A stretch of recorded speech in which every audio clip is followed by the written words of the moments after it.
Donc salut à tous. Alors, je vais vous présenter la dernière bébête que j'ai achetée. Donc un 610 version 94. Je crois que c'est l'un des premiers. Il me semble que les premiers c'était en 92, si je vous dis pas de bêtises. Donc pourquoi j'ai acheté ça? Simplement parce que je voulais une bécane pour faire la transition avec celle que je suis en train de refaire là dans mon garage. Donc je vous expliquerai ça plus tard. Avoir un truc un peu plus cool. Et surtout pour faire du duo en fait. Je sais que le diversion, il y en a beaucoup qui l'aiment, il y en a beaucoup qui ne l'aiment pas. C'est assez contradictoire comme bécane, donc je vous expliquerai pourquoi après. Donc j'ai trouvé cette bécane non roulante sur un site d'achat, bien entendu. Donc ça faisait 3 ans que la bécane n'avait pas roulé. Bien entendu, elle ne démarrait plus. J'ai pris celle-ci parce que le gars avait beaucoup de factures, en plus c'était un jeune conducteur qui l'avait mise en 34 chevaux. Donc j'ai bien entendu le kit de bridage avec. Donc là elle est en full, hein, mais bien entendu sur la carte grise aussi. Voilà, donc c'est pour ça qu'elle m'a énormément intéressé. Donc c'est une bécane que j'ai vraiment pas acheté cher du tout. Et pour ma part, c'est des bécanes qui se vendent en dessous de ce qu'elles valent réellement. Parce que c'est vraiment une super bécane. Bon bref, donc comme je vous disais, c'est quand même plein de contradictions comme moto. Je vais d'abord vous faire un petit peu le tour comme ça. Donc moi c'est une bécane que j'ai eu sans top caisse. Comme vous pouvez voir au niveau freinage, j'ai rajouté flexible aviation. Voilà, qu'on voit là. J'ai rajouté les petits feux à LED. Voilà, donc je vous montrerai après comment il s'éclaire. Hop, donc on voit bien la Duritavia. J'ai changé le mètre cylindre. C'est un mètre cylindre de Yamaha 600 phaser de 2002. Donc ça, j'ai rajouté la petite bulle que j'ai trouvée sur internet en neuve. Et c'est du Puig. Il est où l'autocollant? L'autocollant est là. On le voit, voilà. À un prix défiant toute concurrence alors que c'est du neuf. Donc c'est en Allemagne. C'est un site qui est a priori bien connu. Site internet. Qu'est-ce que j'ai fait d'autre? Eh ben c'est tout. Si j'ai rajouté la prise 12 volts. Voilà, donc de toute façon c'est une bécane que j'ai pris vraiment pour voyager. Dessus ce que l'ancien proprio avait fait, embrayage, toutes les vidanges, enfin vidanges d'huile bien entendu. Il a changé les échappements, donc comme vous pouvez le voir, c'est de l'origine mais en ninja. Voilà, donc les deux sont comme ça. Donc origine en ninja. Bon, ça fait pas plus de bruit que les origines, mais au moins il y a de la fiabilité. Donc voilà, donc qu'est-ce que je vous expliquais? C'est une bécane qui est pleine de contradictions, parce que c'est vraiment spécial. Ça tient pas vraiment bien la route. Ça guidonne, le châssis c'est vraiment du chewing-gum. Par contre, il y a un petit moteur, franchement, ce petit 600, pour ma part, c'est le meilleur que j'ai eu dans tous les 600. Pas parce que c'est sportif ou quoi que ce soit, mais c'est un moteur qui est relativement élastique, c'est-à-dire qu'il y a du couple. Il y a du couple tout le temps. Plusieurs fois, je me suis fait surprendre à rester en 6 et ça grimpait en fait. Donc, c'est pas un moteur qu'on a envie de violenter. Voilà, parce qu'il donne, pour moi, il me donne entièrement satisfaction, aussi bien en duo qu'en solo. Après, c'est un petit moteur qui, arrivé à 7000 tours, vous commencez à avoir quand même pas mal de patates. Voilà, donc ça grimpe franchement pas mal, ça marche vraiment bien. À 2 sur autoroute, j'ai pris un bon 180 et encore, ça grimpait encore. Voilà, non, franchement, niveau moteur, c'est vraiment sympathique. En plus, l'avantage, c'est que c'est des vieux blocs, donc c'est des blocs quand même qui sont relativement éprouvés chez Yamaha. Donc c'est le bloc du XJ à la base, donc c'est un moteur qui a quand même plus de 20 ans. Refroidissement à air, donc l'avantage, c'est que vous n'avez pas de liquide de refroidissement. Donc pas de problème à ce niveau-là. Par contre, il faut mettre une bonne huile. Moi, je roule en 20-50. Voilà, histoire d'être tranquille. Donc comme ça, il n'y a pas de souci. Et je sais que déjà, c'est des moteurs qui mangent de l'huile. Donc si vous lui mettez de l'huile un peu trop fluide, vous pouvez être sûr que vous allez bouffer de l'huile à gogo. Donc la petite histoire de cette bécane, elle a aujourd'hui Voilà, on va voir. Donc 55 368 km. Donc c'est une bécane que j'ai eue à 50 000. Donc j'ai fait 5000 km avec en très peu de temps. Je m'en suis même pas aperçu en fait. C'est vrai que c'est une moto que je prends beaucoup plus souvent aujourd'hui que le TRX parce que je suis vraiment bien dessus. C'est une bécane qui me permet de rouler un peu plus tranquille et franchement d'apprécier les paysages que je faisais avant, que je ne voyais pas spécialement. Surtout en duo, c'est vrai que c'est un régal. Après, niveau freinage, donc je vais revenir sur le freinage tout de suite. Freinage arrière, donc simple piston, non, double piston, pardon, autant pour moi. Le freinage arrière est vraiment bien puissant pour ce que c'est. Le freinage, voilà, derrière, il n'y a rien à y faire. Donc devant, j'ai mis flexible aviation, j'ai mis des bonnes plaquettes et j'ai mis un bon mètre cylindre. Parce que c'est vrai que d'origine, ça freine pas. Voilà, il faut vraiment dire ce qui est. D'origine, ça freine que dalle. C'est même dangereux, je vous dirais. Donc la moindre des choses, c'est quand même de mettre des bonnes plaquettes et au moins des flexibles aviation si vous gardez le mètre cylindre d'origine. Après, l'étrier avant est quand même dépassé. C'est vraiment des vieux étriers. Et si vous avez possibilité de monter autre chose, j'ai essayé de monter un étrier de R6. Et en fait, il ne se monte pas parce qu'il va toucher la jante. Il aurait pu se monter, mais le problème, c'est que l'étrier est plus large. Donc, vu que c'est du 4 pistons, en fait, si vous voulez, voilà, il passe pas à ce niveau-là. Je ne sais pas si on voit bien. Là où il y a mon doigt, il passe pas entre la jante. Enfin, l'étrier, voilà, passe pas ici. Donc, il tape contre le bâton de la jante. Donc, voilà, c'est pour ça que j'ai préféré mettre tout ça là, pour avoir un meilleur freinage. Après, donc, j'y ai installé le top caisse. C'est toutes les pièces pour le 610 version. Franchement, sont plus que bon marché. C'est des bécanes, vous en trouvez énormément en pièces détachées. Donc vous pouvez vraiment avoir l'occasion d'avoir des pièces vraiment pas chères du tout. Donc moi j'ai voulu l'équiper parce que justement c'est une bécane que je me sers aussi bien la nuit, quand il pleut, pour partir en road trip à deux, la plupart, même souvent, je vais vous dire. Donc c'est pour ça que je l'ai équipé d'un gros top caisse et en plus j'ai les valises souples en latéral. Donc voilà pour la petite histoire. Donc c'est vraiment une bécane vraiment pour faire de la route. Après, c'est une bécane qui est vivante. Voilà, c'est les vieux châssis, c'est châssis à l'ancienne. Donc vous pouvez, j'ai eu l'occasion quand je l'ai eu au début. Après, elle est vraiment pas faite pour ça, mais de la pousser vraiment dans ses derniers retranchements. Où je me suis amusé avec quelques bécanes et le diversion ne reste pas ridicule du tout, aussi bien côté moteur parce que ça fait que 60 chevaux, mais 60 chevaux très très bien répartis. Donc comme je vous expliquais, c'est un moteur avec du couple. Vous pouvez rouler aussi bien tranquille que quand vous voulez lui mettre dans la tronche, et ben vous pouvez y aller. Voilà, j'ai épaté quelques motards avec ce petit diversion, donc franchement voilà. Après ça m'intéresse plus de rouler aussi fort avec une bécane comme ça parce que j'ai juste acheté ça pour rouler pépère. Donc voilà. Quoi vous dire de plus? C'est des moteurs, par contre il faut pas en avoir peur, c'est bruyant. Vu que vous avez une chaîne de transmission primaire à l'intérieur, c'est-à-dire que vous avez une chaîne qui part de votre vilebrequin jusqu'à la boîte de vitesse, donc qui vous fait la transition entre le vilo, donc entre le vilebrequin et votre boîte de vitesse, parce que sur les moteurs d'après, c'est tout par pignonnerie, donc c'est pour ça que les moteurs après sont moins bruyants. Je prends l'exemple du 600 Phaser, où c'est un moteur qui est beaucoup moins bruyant. Là, si vous voulez, quand on le démarre, on entend la chaîne primaire, donc c'est une chaîne qui bat comme ça, si je vous dis pas de bêtises, elle n'a pas de tendeur, elle a pas de tendeur. Donc voilà, donc c'est une chaîne avec un petit peu de jeu, enfin même pas mal de jeu, donc automatiquement c'est bruyant. Voilà, je vais quand même vous faire démarrer un peu le moteur. Clac. Voilà.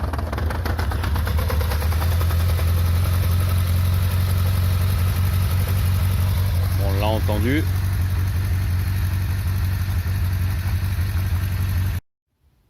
Voilà, donc je vais vous faire démarrer le moteur.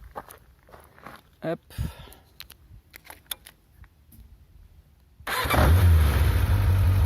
Voilà. Là on ne l'entend pas, je vais vous expliquer pourquoi. Bon, si on entend quand même les soupapes, parce que j'ai un jeu aux soupapes à faire. À froid, elle cliquette énormément. Bon, après à chaud on ne l'entend plus. Mais là encore, je vais vous le faire écouter parce que normalement, donc voilà, la plupart du temps le ralenti sur ces bécanes est à 1000 tours. Voilà, donc c'est pour ça qu'il ne faut pas en avoir peur. Et encore là ça va, on ne l'entend pas trop. Bon, elle est quand même relativement chaude. Bon là on ne l'entend pas. Allez, je remonte le ralenti, je vais vous expliquer pourquoi je joue avec le ralenti.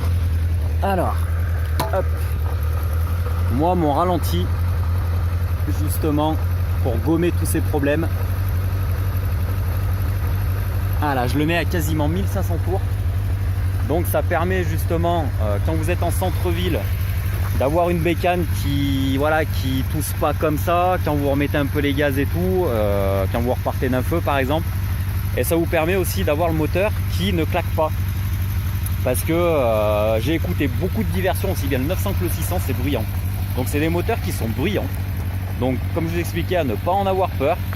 Voilà, donc après, comme je vous ai expliqué, bon, c'est comme d'habitude, hein, c'est mon avis perso.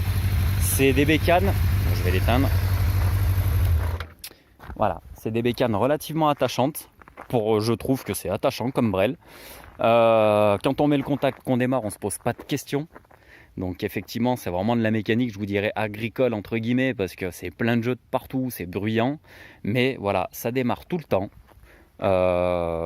J'ai jamais eu de soucis ici. Les seuls soucis que j'ai eu, si quand même, en 5000 km, en fait c'est la batterie qui a lâché, parce que la batterie donc était restée pendant 3 ans sans rouler, enfin la moto pardon.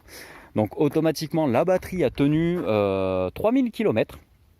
Et après, elle s'est mise à la masse. C'est-à-dire que ce qui s'est passé, c'est que on s'était arrêté avec ma chérie et impossible de redémarrer. Donc, il a fallu que je la démarre à la poussette. Et en fait, ce qui s'est passé, c'est que la batterie était vraiment sur le point de lâcher complètement. Donc, je pense que les éléments, je ne veux pas vous dire de conneries, mais je ne suis pas électricien, mais je crois qu'il y a un élément dans la batterie, vu que c'est du plomb, avait dû fondre et où il ne devait plus y avoir d'acide à l'intérieur.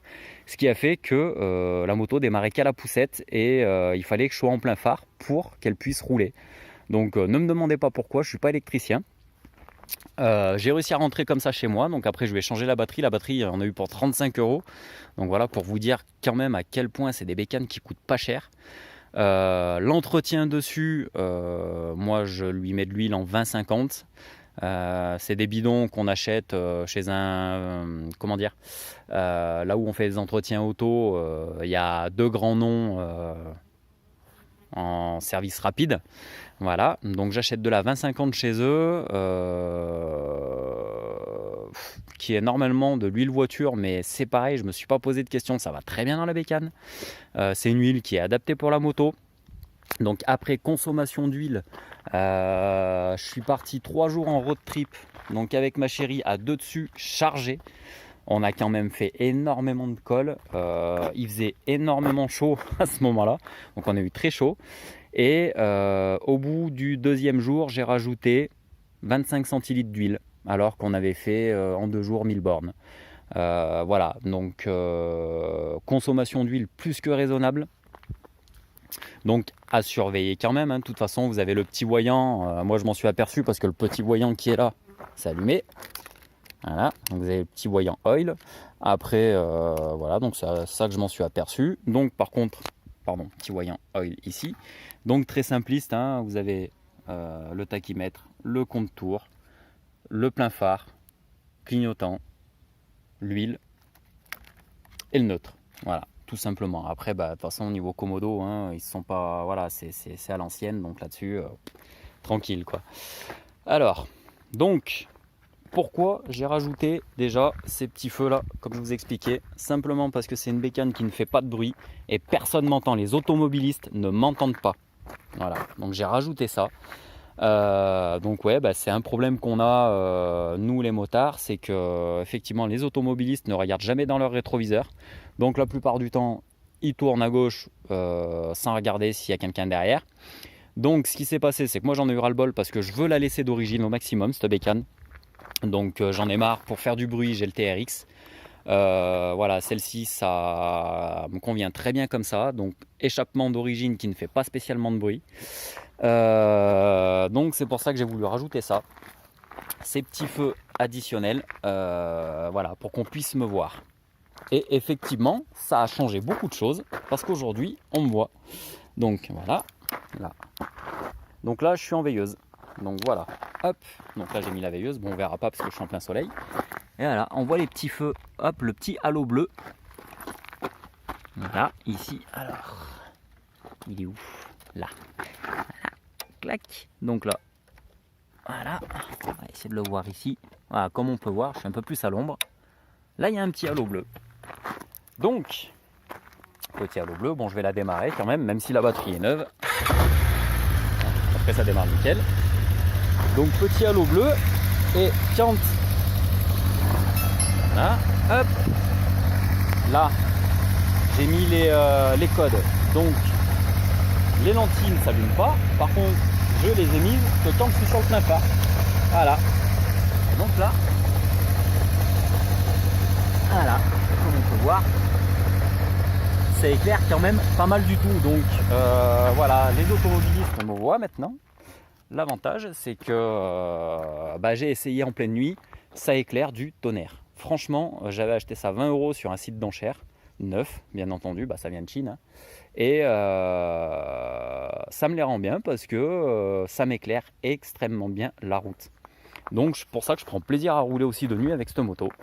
Donc là-dessus, il n'y a aucun problème. Après, si j'ai rajouté ça aussi, comme j'ai mis sur le TRX, la même chose, en bout de guidon, clac, voilà. Donc là, hop, je me mets en veilleuse. Donc c'est dommage, on ne voit pas très bien. Donc là, j'ai juste la veilleuse, hop, clac, clac, et voilà, clignotant. Donc j'ai trouvé ça vraiment sympa sur le TRX, donc c'est pour ça que j'ai rajouté ça là-dessus. Je trouve que ça fait joli. Voilà, et puis bon, ça c'est vraiment un gadget, hein. Mais je trouve que ça fait joli et ça habille un peu plus la bécane. Donc voilà, je trouvais ça sympathique. Qu'est-ce que j'ai eu d'autre? Si, j'ai eu un petit souci aussi avec ça, avec ces rétros à la con. Donc ce qui se passait, c'est que en fait, quand je roulais, il vibrait. J'avais une vibration à ce niveau-là. En fait, la vitre vibrait. Donc qu'est-ce que j'ai fait? J'ai fait un trou ici. Je ne sais pas si on voit. Alors, on va le retourner. J'ai fait un trou ici, là, hop. Et en fait, j'ai blindé de silicone à l'intérieur. Donc le silicone a permis justement de plaquer la vitre entre le plastique et la vitre. Et aujourd'hui, il n'y a plus de bruit. Et j'ai fait la même chose pour celui-ci en précaution, en prévention, on va dire. Donc voilà quoi. Donc une fois de plus, c'est mon avis perso, mais franchement, pour tous ceux qui veulent faire du duo avec une bécane qui coûte rien du tout, aussi bien en assurance qu'à l'achat, qu'en consommable, franchement, partez sur ça. Même à deux, franchement, le moteur est vraiment volontaire. C'est vraiment un truc sympa. Quand vous voulez doubler, après, voilà, il faut tomber quelques rapports. Ça reste un 600 4 cylindres. Hein. Mais franchement, c'est le moteur le plus agréable que j'ai eu dans tous mes 600. Après, effectivement, ce n'était pas des 600 destinés à la même chose. Là, c'est vraiment le truc pour aller cruiser. Vous pouvez vous taper 500 bornes dans la journée. C'est franchement excellent, quoi.